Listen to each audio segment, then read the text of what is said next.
Bonjour, bienvenue dans cette vidéo consacrée au théorème de Thalès. Nous allons voir ici la réciproque du théorème de Thalès. Alors, qu'est-ce que c'est la réciproque? Tu vas le découvrir au fur et à mesure dans la vidéo. Alors, à l'activité de découverte à la page 75, on nous dit que pour une configuration en forme de triangle, on obtient les rapports suivants. 6 tiers égale 4 demi égale 2 unièmes. Donc on a bien une égalité. Alors les mesures ici sont en centimètres. Alors, il faut construire la configuration correspondant à ces rapports. Alors, on dit déjà, on va utiliser la configuration en triangle. Et on nous demande de constater ce qui ressort de cette construction. Alors, pour une situation de Thalès, eh bien, il nous faut d'office deux droites séquentes. Alors, sur ces droites séquentes vont être disposées les longueurs de segments homologues. Alors, on sait que les valeurs du numérateur seront toutes sur la même droite. Alors ici, soit on prend la droite de gauche ou la droite de droite. Voilà, moi j'ai mis celle de droite en bleu. Et forcément, le dénominateur, ce sont toutes les longueurs de segments qui vont se trouver sur l'autre droite séquente. Voilà, ici. Donc il va falloir disposer ces longueurs de segments. Alors, ici on commence, donc si tu as bien compris évidemment la situation de Thalès, on commence à partir du point d'intersection. Et donc, je vais ici commencer par les valeurs les plus petites. Alors pourquoi est-ce que je ne commencerai pas par 6 tiers? Tu vas le comprendre par après. Donc je prends 2 unièmes. Donc on voit que je dois avoir sur la droite bleue un segment de 2 cm. Voilà, je viens placer mon point à 2 cm du point d'intersection. Et je dois avoir sur la droite mauve un segment d'1 cm. À partir de là, qu'est-ce que je peux faire? Je peux tracer une droite qui passe par les points d'intersection. Et je vais nommer mes points d'intersection. Donc pour les droites séquentes, je nomme le point A. Et pour les autres, B et C. On aurait pu utiliser n'importe quelle lettre. Alors je continue maintenant.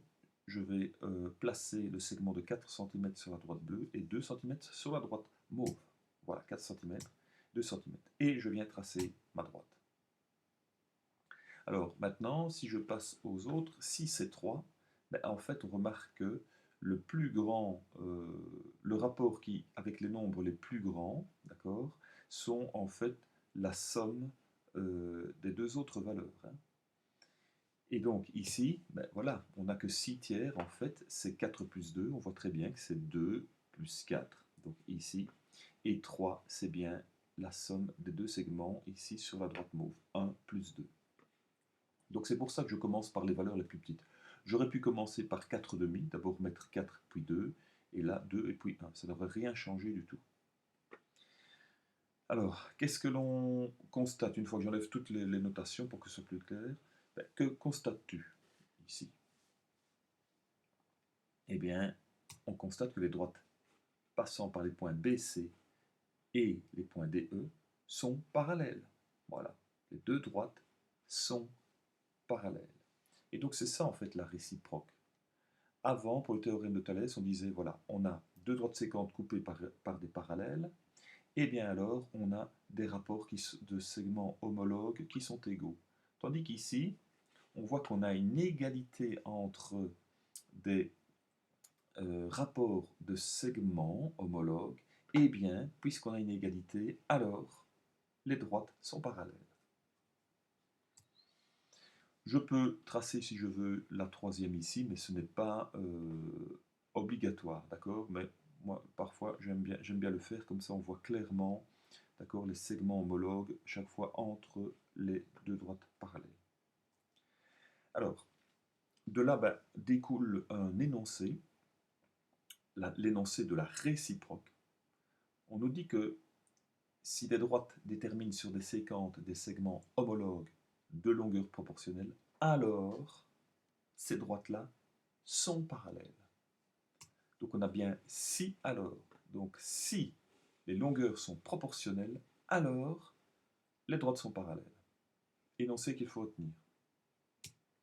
Alors exemple avec une configuration en sablier. Donc ici attention, Dans le cas précédent, on mettait bien que les rapports étaient égaux. Ici, on donne une figure avec des valeurs ici, et ce qu'il va falloir faire, évidemment, avec l'aide de la réciproque, c'est voir si nos droites sont parallèles. Alors, lesquelles, à ton avis? Ben, ce sont ces droites-là, évidemment. Voilà, les droites AB et CD. Donc, la droite AB est-elle parallèle à la droite CD? Alors, il y en a qui vont dire, oui, mais et celle qui passerait par le point E ici? Ben, celle-ci, évidemment, si ces deux-ci sont parallèles, d'office, donc cette droite-là, on pourrait la tracer parallèlement, mais elle n'est pas obligatoire. Moi, je trace cette droite-là pour, je l'ai déjà dit, bien voir les segments homologues qui se trouvent chaque fois entre les droites parallèles. Alors, pour voir si les deux droites sont parallèles, eh bien, nous allons faire le rapport, enfin, les rapports des côtés homologues. Et donc, ici, voilà, je trace ma droite pour bien voir mes différents segments. Je trace cette séquence-là en bleu, je trace l'autre en mauve. Et je viens faire les rapports. Donc, je prends d'abord tous les segments qui sont sur ma droite bleue et je les mets au numérateur. Voilà. J'aurais pu les mettre au dénominateur, mais je les mets au numérateur. C'est la longueur du segment BE, celle du segment CE et celle du segment BC. Et au dénominateur, je mets leurs homologues qui sont sur la droite mauve. Attention, ne pas se tromper d'homologue. Donc pour BE, c'est AE. Pour CE, c'est son homologue, c'est DE.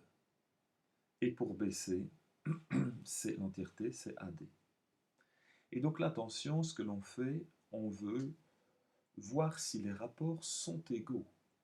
Voilà, donc ici, les points d'interrogation sont importants. On teste, on va tester pour voir si les rapports sont égaux. Et s'ils sont égaux, alors les droites sont parallèles. Donc là, maintenant je remplace évidemment les notations mathématiques par les valeurs. J'ai 9 sixièmes, 2,25 sur 1,5, 11,25 sur 7,5. À ce stade-là, dire si c'est égal, ça m'étonnerait que tu saches le faire. Donc, que va-t-il falloir faire? Il va falloir mettre les fractions au même dénominateur, d'accord? Ou alors les simplifier au maximum. Bon, 2,25 sur 1,5, simplifier ça comme ça, sans machine à calculer, ne serait pas. Donc, ce que l'on fait, puisque j'ai 2,25, si je multiplie par 4, le virgule 25 se transforme en une unité. Même chose pour 11,25. Donc, en multipliant par 4, numérateur, dénominateur, j'obtiens 9 sixièmes. Là, on voit déjà que c'est la même chose, ceci. Mais attention, il faut que le troisième aussi donne la même chose.